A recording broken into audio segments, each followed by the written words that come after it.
오늘은 세월호 참사 50일을 하루 앞둔 날입니다. 지구위원회에 들어가기 전에 기억을 넘어 진실로 향하겠다는 마음으로 세월호 희생자를 추모하는 묵념을 먼저 진행하도록 하겠습니다. 모두 자리에서 일어나 주시기 바랍니다. 묵념.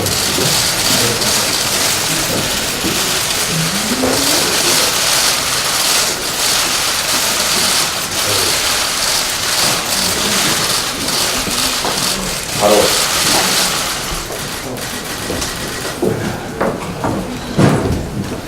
이해찬 당대표의 속개 선언으로 더불어민주당 제91차 최고위원회를 속개하겠습니다. 최고위원회를 속개하겠습니다. 이해찬 당대표의 발언이 있겠습니다. 네, 방금 묵념을 했듯이 내일 4월 16일 날은 세월호 참사 50년이 되는 날입니다. 희생자분들이 넋을 추모하며 유가족에게는 깊은 위로의 말씀을 드리고 생존자분들께는 힘내시라는 격려의 말씀을 드리고 있습니다. 304명의 고귀한 생명이 나라 속에서 세상을 달리할 때 모든 국민이 그저 지켜만 봤습니다. 그 순간에 국가는 없었습니다. 국가는 국민 안전을 책임지지 않았고 진상규명을 방해했다는 의혹까지 남겼습니다. 세월호 참사는 무능하고 불필요한 권력을 끝내고 나라다운 나라를 만들라는 국민의 명령이 되었고 새로운 사회를 향한 출발점이 되었습니다. 민주당과 문재인 정부는 국민의 안전을 지키고 인간다운 삶을 보장하는 나라다운 나라를 만들기 위해서 최대한 노력을 할 것입니다. 그것이 세월호 참사가 남긴 과제에 대해 응답하는 길이라고 생각합니다. 다섯 번째 봄을 맞이하도록 밝히지 못한 세월호 참사의 진실 규명을 위해서도 최선을 다하겠습니다. 지난 3월 사회적 참사 특조위가 세월호 CCTV 영상 저장 장치 조작 의혹을 발표했습니다. 조속한 수사를 다시 한번 촉구하는 바입니다.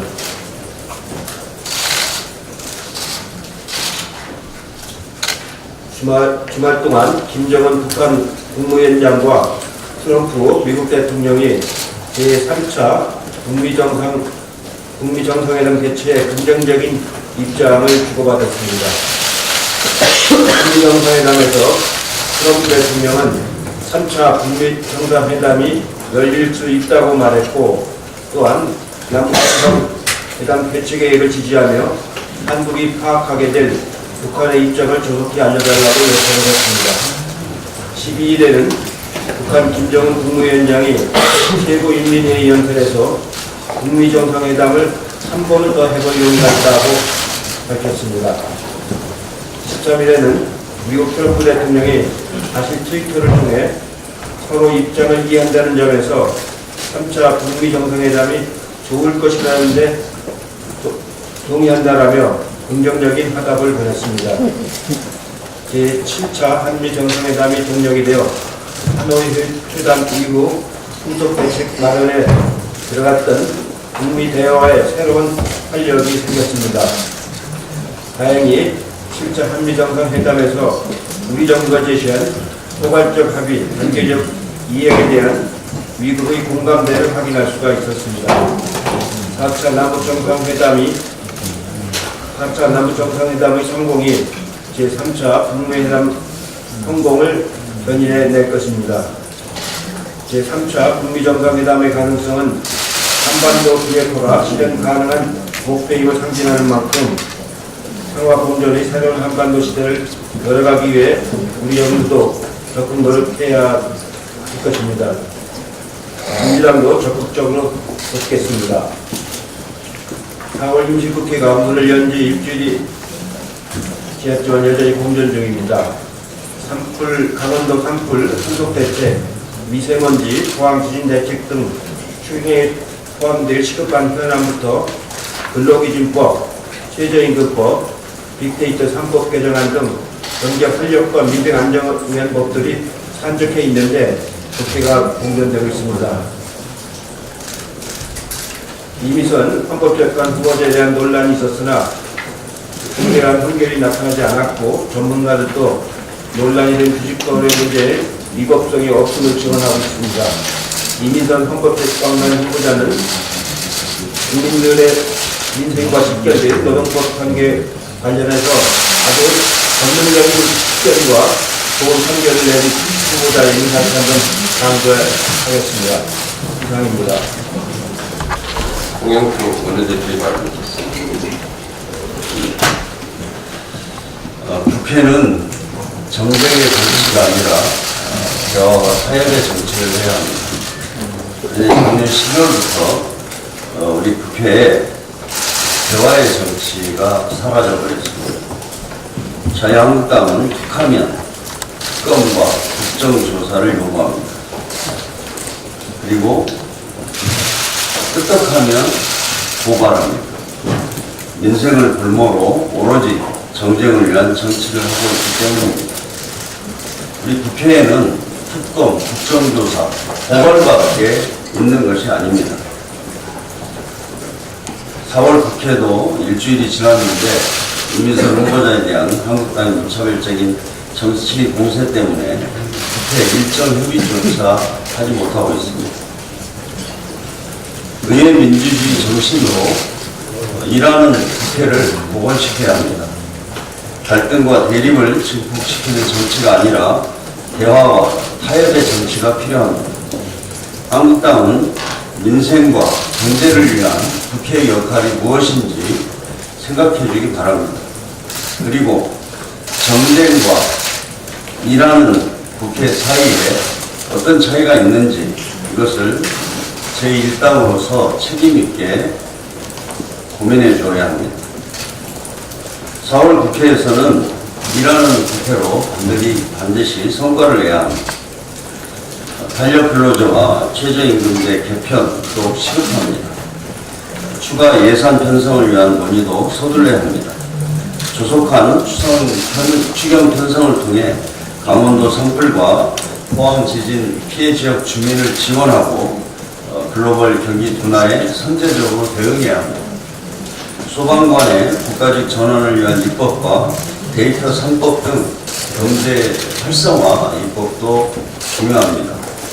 한국당이 의회 민주주의 정신을 다시 한번 되새기면서 대화와 타협의 정치로 나와줄 것을 요청합니다. 이미선 헌법재판관 후보자에 대한 자유한국당의 공세가 도를 넘고 있습니다. 오늘은 이미선 헌법재판관 후보자 부부를 검찰에 고발하겠다고 합니다. 아무리 야당이지만 언제까지 이런 식의 정치 공세를 지속할 것인지 안타깝습니다. 인사청문회는 후보자의 전문성과 전문 역량을 평가에 맡은 바 역할을 다할 수 있는지 검증하는 자리입니다. 그런데 한국당은 인사청문회를 정권의 흠집 내려는 무대로 악용하고 있습니다. 후보자들을 범죄자 취급하고 있지도 않은 의혹 부풀리기로 일관하고 있습니다. 이미선 후보자에 대해 한국당이 제기한 의혹도 사실로 드러난 것은 아무것도 없습니다. 전문가들도 어떤 위법이나 불법 행위도 없었다는 점을 인정하고 있습니다. 오히려 이미선 후보자는 결격 사유보다 임명되어야 할 사유가 많습니다. 노동과 인권, 약자와 여성 문제에 대한 깊은 통찰과 판결만 봐도 그렇습니다. 한국당은 있지도 않은 의혹을 만들어내고 허위 사실을 유포하고 있습니다. 무책임한 정치 공세와 정권 흠집 내기를 당장 그만둬야 합니다. 대신 2명의 헌법재판관 후보자에 대한 청문 보고서를 법에 정해진 대로 오늘 중으로 채택할 것을 다시 한번 요청합니다. 이상입니다. 박주민 최고위원 바랍니다. 예, 다들 아시고 또 대표님도 언급하셨지만 내일은 세월호 참사 후에 5년이 되는 날입니다. 5년 전 이 순간에는 아마 고등학교 2학년 아이들이 다음날 제주도 수학여행 갈 생각에 참 설레이지 않았을까 싶습니다. 지난주에 저희 더불어민주당 부재의 기억이라는 영화 상영회 및 대담이 있었는데요. 그 영화에서 보면 알 수 있듯이 아니 참사 당시부터 모든 국민들이 목격했고 그래서 알고 있듯이 침몰하는 그 순간에도 배 안에 아이들에게 움직이지 말라 가만히 있으라는 방송만 나오고 있었을 뿐 아이들을 구하는 정부는 없었습니다. 304명의 희생자를 낸 이 참사에 책임을 지고 처벌을 받은 사람은 그런데 현장에 제일 먼저 도착한 123명의 정장 1명뿐이었습니다. 어제 세월호 가족들은 세월호 참사 당시 탈출을 지시하지 않는 등 제대로 구조하지 않았던 사람들과 정부의 잘못을 은폐한 사람 등 17명에 대한 처벌을 내렸습니다. 박근혜 전 대통령, 김기춘 전 비서실장, 김석균 전 해양경찰청장 등입니다. 황교안 당시 법무부 장관 역시 배경에 대한 수사에 압력을 행사했다는 이유로 처벌 요구 대상자에 포함되어 있습니다. 직권남용죄 공소시효가 불과 2년 정도만 남았기 때문에 책임자 처벌의 골든타임은 바로 지금입니다. 하루속히 진실규명과 책임자 처벌이 진행되어야 합니다. 사회적 참사 특조위는 조사기관이기 때문에 수사기관이 없습니다. 따라서 책임자에 대한 처벌을 위해서는 검찰의 수사도 필요합니다. 제대로 된 수사를 하기 위해선 세월호 가족분들이 요구하시는 특별수사단 또는 특별수사팀도 필요하다고 봅니다. 국회도 해야 할 일이 많습니다. 진상규명과 피해자 지원을 위한 남은 과제들이 굉장히 많습니다. 당시 수색과 수습을 할 능력이 없었던 정부의 요청으로 현장에 투입된 민간 잠수사의 심리치료 지원 등을 하는 김관원법은 20대 국회 초인 2016년 발의돼서 2018년 3월 거의 2년이 다 돼서 해당 상위 및 농해수위를 통과해서 법사위에 상정됐었습니다. 그런데 법사위에서는 아무 이유 없이 세월호 관련 지원법이다라는 이유만으로 전체 회의에 개요되어 지금까지 논의가 제대로 진행되지 않고 있습니다. 법사위의 체계 작부 심리 권한을 넘어선 근거 없는 발목 잡기임에도 불구하고 1년 넘게 발이 잡혀 있는 것입니다. 기억하지 않은 한 역사는 되풀이됩니다. 304명의 고귀한 생명을 잃은 이 참사를 기억하고 추모하고 반성한 것, 그것이 미래에 또 다른 희생자를 만들지 않는 일입니다. 또한 미래를 예측하는 최선의 방법은 미래를 창조하는 것이다 라는 말이 있습니다. 우리가 만들어가야 하는 미래에는 세월호 참사 같은 비극이 되풀이되지 않아야 되기 때문에도 우리는 세월호 참사를 기억해야 됩니다. 다시 한번 세월호 참사의 의미를 기억하는 오늘과 내일이 되었으면 좋겠다는 말씀으로 이야기를 마치도록 하겠습니다. 감사합니다. 네, 안인수 최고위원.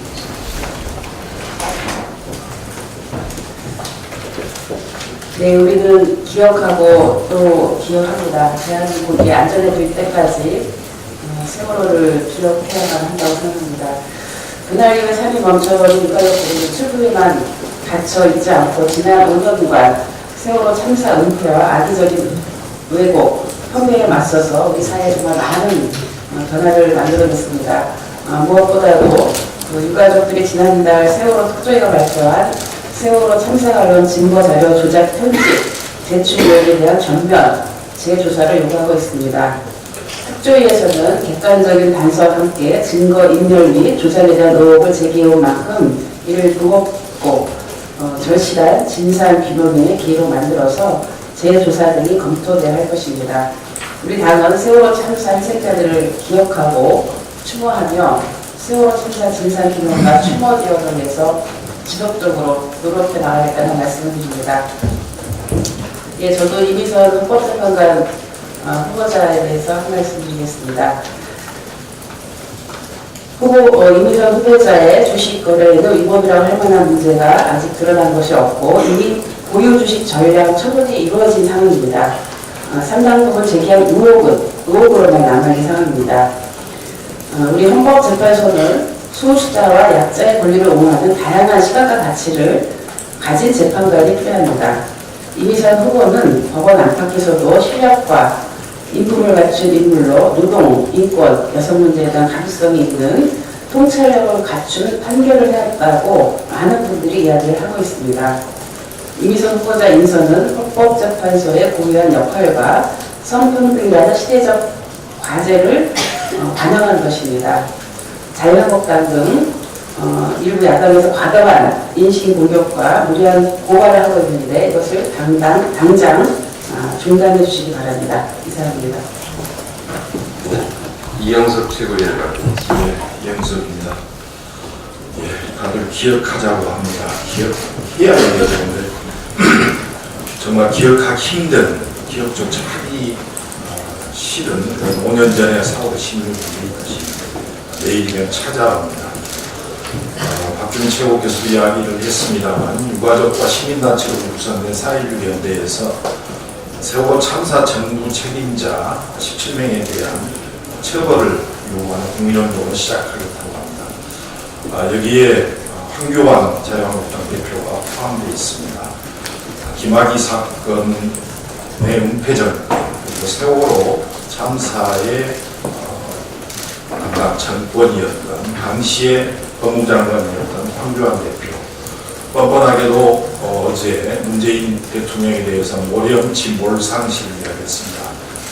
손바닥으로 하늘을 가릴 수는 없습니다. 황교안 대표는 가슴에 손을 얹고 세월호 참사 희생자들의 명복을 빌면서 세월호의 진상규명에 적극 동참하기를 축복합니다.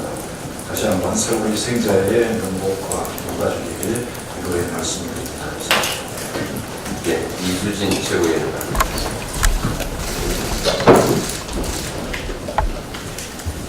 네, 벌써 5년이란 세월이 흘렀지만 그날 이후로 시간이 멈춰버린 것 같은 똑같은 우리 아이들, 세월호 희생자분들과 내일을 슬픔과 그리움으로 아파하고 계시는 희생자 가족분들에게 이 자리에 들어 위로의 말씀드립니다. 올해는 일찍부터 주말 도시 곳곳에서는 세월호 희생자를 위한 추모식이 음악회, 예술제 등의 다양한 형태를 열고 시민들과 그날의 아픔을 함께했습니다. 304명의 생명을 앗아간 세월호 참사를 기억하고 희생자를 기리기 위해 조성된 광화문 기억공간이 개관했습니다. 기억공간은 안전한 사회에 대한 가치를 공유하고 부실 국가가 없기를 다짐하는 공간이라고 했습니다.